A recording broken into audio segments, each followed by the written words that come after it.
Shalom saudaraku, kebenaran hari ini berjudul pengertian hidup kekal. Yesus berkata, carilah dahulu kerajaan Allah dan kebenarannya, maka semuanya akan ditambahkan kepadamu. Dalam pengertian sempit ayat ini berarti kerajaan Allah harus diprioritaskan. Jangan sampai ada perkara-perkara dunia atau unsur lain yang diprioritaskan, sehingga terlanjur mengisi ruangan hati dan membentuk selera jiwa, yang sebagai akibatnya seseorang tidak dapat merasakan sakitnya kekosongan jiwa tanpa persekutuan dengan Allah secara benar. Ini adalah keadaan sesat yang di dalam kehidupan seseorang, termasuk orang Kristen, bisa terjadi. Pada umumnya kekosongan jiwa manusia disebabkan oleh belum atau tidak memiliki rumah pribadi. Ya, biasanya orang jiwanya kosong karena belum punya rumah pribadi, belum memiliki jodoh, belum memiliki keturunan, merasa tidak terhormat, merasa terhina di mata manusia, dan lain sebagainya. Inilah kesesatan pikiran orang pada umumnya. Orang-orang yang berkeadaan seperti ini merasa hidupnya tidak berkualitas tinggi karena ukuran kualitas hidup diukur dari fasilitas dunia. Ada seorang datang kepada Tuhan Yesus dan berkata, apa yang harus kulakukan supaya aku beroleh hidup yang kekal?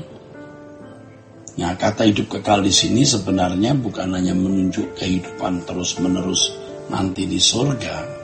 Sebab bicara kekekalan, bukan hanya di surga, tetapi terpisah dari Allah pun juga kekal. Terpisah dari Allah, tidak ada kesempatan lagi melakukan rekonsiliasi atau dipulihkan. Wah, itu juga mengerikan. Itu kekal tapi tidak berkualitas. Hidup kekal menunjuk juga kehidupan hari ini, yaitu kehidupan yang berkualitas, kehidupan yang bermutu. Sedangkan yang dimaksud dengan binasa artinya tidak bernilai sama sekali.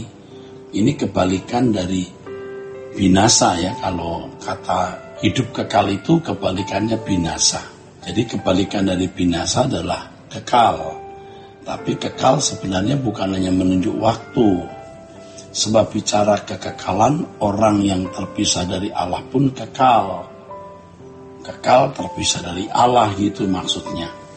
Jadi binasa artinya tidak memiliki nilai sama sekali. Kalau kekal artinya bernilai tinggi atau berkualitas tinggi. Pada umumnya orang Kristen berpikir bahwa hidup kekal adalah hidup terus-menerus nanti di surga. Karena terpaku pada kata kekal. Pengertian ini bisa membuat pikiran kekristenan seseorang menyimpang, saudaraku. Sebab kalau seseorang memahami hidup kekal baru nanti di surga, maka tidak ada usaha untuk mengerjakan keselamatan sejak hidup di bumi. Tidak ada usaha untuk mengerjakan keselamatan sejak hidup di bumi hari ini.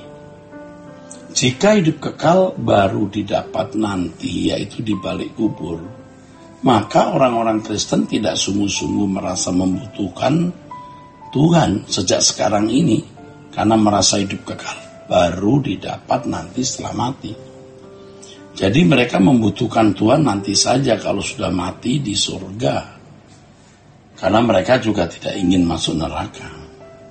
Kalau hidup seseorang tidak berkualitas sejak di bumi, maka tentu hidupnya juga tidak akan berkualitas di kekekalan. Sebaliknya, kalau hidup seseorang sejak di bumi berkualitas, maka di surga dan selamanya juga berkualitas. Dalam hal ini, apakah seseorang akan masuk surga atau masuk neraka?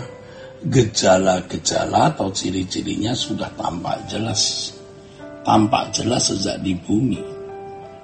Kalau orang kaya dalam Matius pasal 19 bertanya, apa yang harus kuperbuat supaya beroleh hidup yang kekal?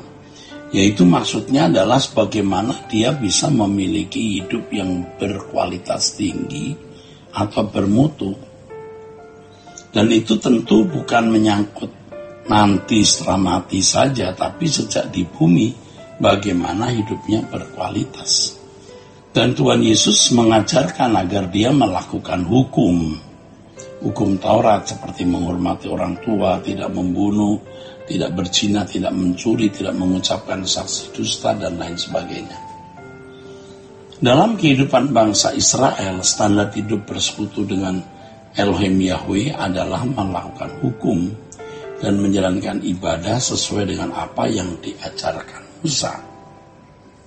Ya, itu kehidupan bangsa Israel, standarnya begitu. Melakukan hukum dan menjalankan ibadah seremonial yang diajarkan Musa. Itulah kehidupan yang dipandang sebagai berkualitas.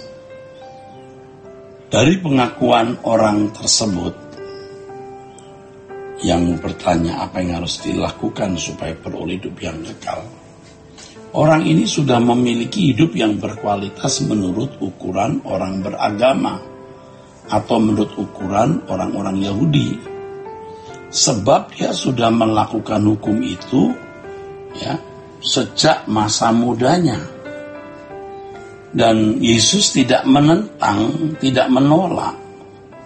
Berarti Yesus mengakui bahwa orang ini memang memiliki kehidupan yang berkualitas ditinjau dari hukum.